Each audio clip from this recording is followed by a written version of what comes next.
L'amour est la pierre angulaire du caractère d'un enfant de Dieu. Tout ce qu'un enfant de Dieu a doit être basé sur ça. C'est la raison pour laquelle on ne peut pas dire qu'on est de Dieu si on n'a pas l'amour. Parce que la Bible dit clairement que celui qui n'a pas l'amour n'est pas de Dieu. Bien aimé, la Bible dit que Dieu est amour. C'est ça la clé. Vous voulez grandir, il faut que vous compreniez ce fait-là. Il faut que vous compreniez cet aspect-là. Parce que je vous assure, il n'y a personne qui peut imaginer vouloir grandir avec Dieu s'il ne sait pas aimer. Parce que l'amour est un acte, il faut maîtriser. La Bible dit, on peut vouloir faire du bien, on peut vouloir sentir le bien, on peut vouloir même faire du bien à quelqu'un. Mais la chose qui devrait être le moteur de tout ça, la Bible dit que c'est l'amour. Alors, on se souvient avoir fait de bons gestes, mais on n'a pas eu de retour. Pourquoi? Parce qu'en réalité, ce n'était pas motivé par ce truc-là qu'on appelle l'amour. On peut même décider même de se sacrifier. C'est bien, c'est honorable et on peut même applaudir. Mais c'était motivé par quoi? La Bible dit que malgré tout ce qu'on peut faire, si ce n'est pas motivé par l'amour, il y a un problème. La Bible dit, si tu dis que tu aimes Dieu, tu dois l'aimer de toute ta force. Ça veut dire qu'il n'y a rien même qui puisse avoir un petit espace pour autre chose. Même quand tu dois aimer des gens autour de toi, ça doit être motivé par l'amour que tu as pour Dieu. La Bible dit que quand tu aimes, tu es patient. Regardez ce que Dieu a fait avec nous. Il a été patient. Il a décidé lui-même de venir chez moi se crucifier. Il a été patient. Ce que Dieu nous demande de faire, c'est parce qu'il a fait d'abord. Et quand on dit qu'on aime Dieu, on doit apprendre à être patient. On doit dire, Seigneur, je ne vois pas ça maintenant, mais c'est pas une raison suffisante pour ne pas te suivre. Vous savez, on ne suit pas Dieu parce qu'il bénit. On suit Dieu parce que c'est lui notre connecteur. Un homme, on trouve à son essentiel que quand il connaît Dieu. La vie d'un homme, c'est ça. C'est pour ça que quand vous voyez quelqu'un qui n'a pas Dieu, il va tout faire. Il est perdu. Il n'est pas à l'aise. La Bible dit que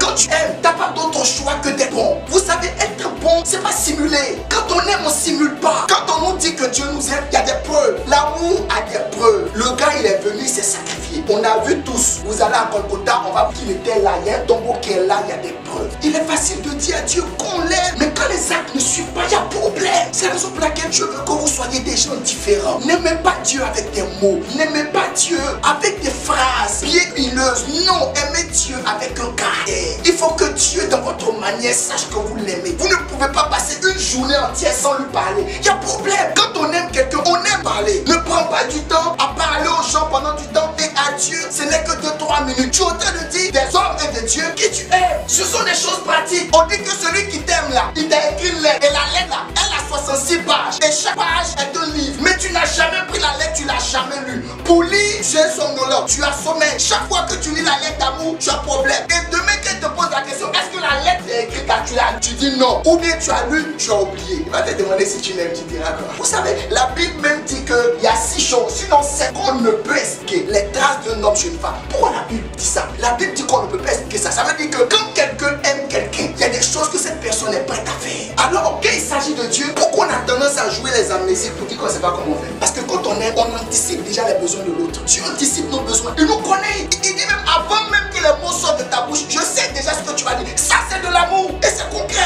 Mais est-ce que nous, on sait ce que Dieu aime? Nous, on vient, on lui envoie des cadeaux. Il y a des choses qu'on donne à Dieu. Il n'en a pas besoin. Il y a des choses qu'on fait pour lui. Il ne nous a pas demandé ça. Parce que l'heure du bilan, quand ça va venir, la question qu'il va te poser, c'est même Dieu. Est-ce que tu m'aimes? Oui, je t'aime. Tu as fait quoi? Non, j'ai fait ça, j'ai fait ça, j'ai fait ça, j'ai fait ça. Mais ton nom est inscrit nulle part. Je ne te connais pas. Parce que je t'ai pas demandé ça. La petite que quand on aime, on ne sauve pas d'orgueil. Ça veut dire que si au fond de toi, il y a des choses que tu fais marquer le Seigneur ou faire des choses bizarres, en réalité, tu es en train de lui donner des signaux pour lui dire que tu ne l'aimes pas. Parce que quand tu l'aimes, tu ne feras rien qui peut entacher son nom. L'amour ne cherche pas son intérêt. Quand tu aimes, tu ne t'irrites pas. Quand tu aimes, tu ne soupçonnes pas le mal. Et donc, pour pouvoir jauger un peu ce que nous représentons ou nous avons comme amour pour Dieu, il faut juste regarder comment tu aimes les autres quand les autres sont à côté. Est-ce que tu es suspicieux? Si oui, tu n'es pas prêt. Peut-être que tu apprécies les gens. Mais aimer, la Bible dit l'amour égale à Dieu et Dieu égale à l'amour. Donc quand Dieu dit tu aimeras ton Dieu tout ton cœur, ça veut dire qu'il n'y a rien dans ton cœur qui doit donner une petite place à autre chose. Même quand tu dois aimer les gens, tu dois l'aimer parce que Dieu te demande de l'aimer. C'est-à-dire que toute ta vie tourne autour de lui. Je vous assure, quand tu n'es pas passionné et que tu n'aimes pas Dieu, il y a des choses que tu vas trouver difficiles. Quand tu aimes, tu te réjouis de la justice et de la vérité, non pas de l'injustice. Ce qui est intéressant, c'est que la Bible va pour dire que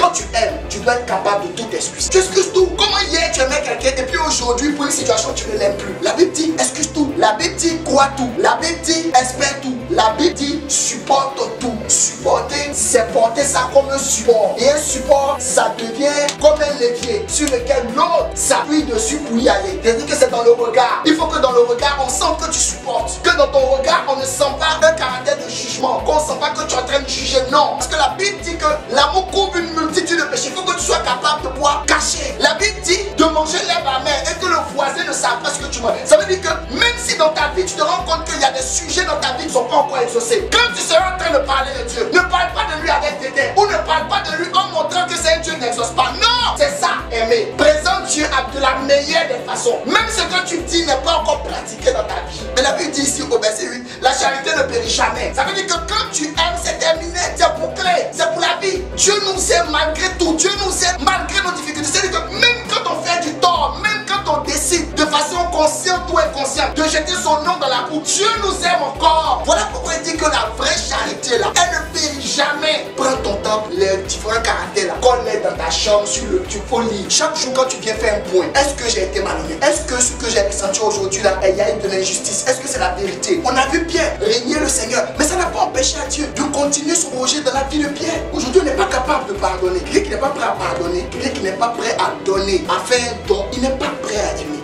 Quand tu n'aimes pas quelqu'un, tu ne peux pas aimer Dieu que tu ne vois pas. Aujourd'hui, on demande aux gens, tu aimes Dieu? Ils lèvent tous la main. Oui, ils aiment Dieu parce qu'ils viennent à l'église. Ils disent qu'ils aiment Dieu. Ils aiment Dieu parce qu'ils font les offrandes, ils paient les dîmes. Ils aiment Dieu parce qu'ils servent peut-être à l'église. Ok, comment tu gères dans ton quotidien? Est-ce que tu aimes les gens? Est-ce que tu es capable de supporter la malheur de l'autre? Est-ce que tu es capable de supporter les erreurs et les erreurs de l'autre? Est-ce que tu es capable de supporter? Quelqu'un fait une bêtise, tout ce qu'on fait, c'est de le juger. L'amour ne fonctionne pas comme ça. L'amour protège. Voilà ce que Dieu a fait pour nous. Il nous a protégés. L'amour protège. La Bible dit ici que l'amour ne cherche point son intérêt. Aujourd'hui là, qu'est-ce qui te dit? Qu'est-ce qui te drive? Qu'est-ce qui te motive? Quand tu te réveilles le matin, quelle est cette source d'inspiration à te faire lever? Te lève pourquoi? Est-ce que Dieu est sur la feuille de calcul? Est-ce que Dieu est sur la feuille de projet? Est-ce que Dieu a son nom quelque part, inscrit quelque part sur la feuille de route de ta journée? Sinon, il y a problème. Est-ce qu'on est prêt à sacrifier ça pour quelqu'un qu'on aime? On aime Dieu, non? Est-ce qu'on est prêt à sacrifier sa vie? Regarde dans ton cœur les différents points de priorité. Si Dieu n'est pas la tête, c'est pas la peine. Remets-le à la tête. Voilà une femme dont on raconte l'histoire. Dorcas, c'était une femme qui aimait Dieu. Et la Bible dit qu'un jour, elle est tombée malade, elle est morte. Et les gens, vous savez ce qu'ils ont fait? Ils l'ont soulevée, ils l'ont déposée dans une chambre. Et les gens commençaient à pleurer. Et ils ont appelé quelqu'un pour aller chercher Pierre, qui était à jour. Et Pierre faisait ses activités à tous les s'il est venu. Parce qu'il s'agissait de Tabitha. Et quand elle est arrivée, il a dit oui. Elle s'occupait des disciples, c'est elle qui mettait les dons, c'est elle qui faisait les trucs, elle faisait les petits repas. Elle était utile et elle aimait Dieu. Et pour ça, elle est revenue à la vie. Il y a des choses, je vous assure, qui ne vont pas vous arriver parce que vous aimez Dieu. Quand le moment sera venu, ou même quand le diable va vouloir parler, Dieu va brandir ce que vous ressentez pour lui. Et ça va peser dans la balance. Aime Dieu.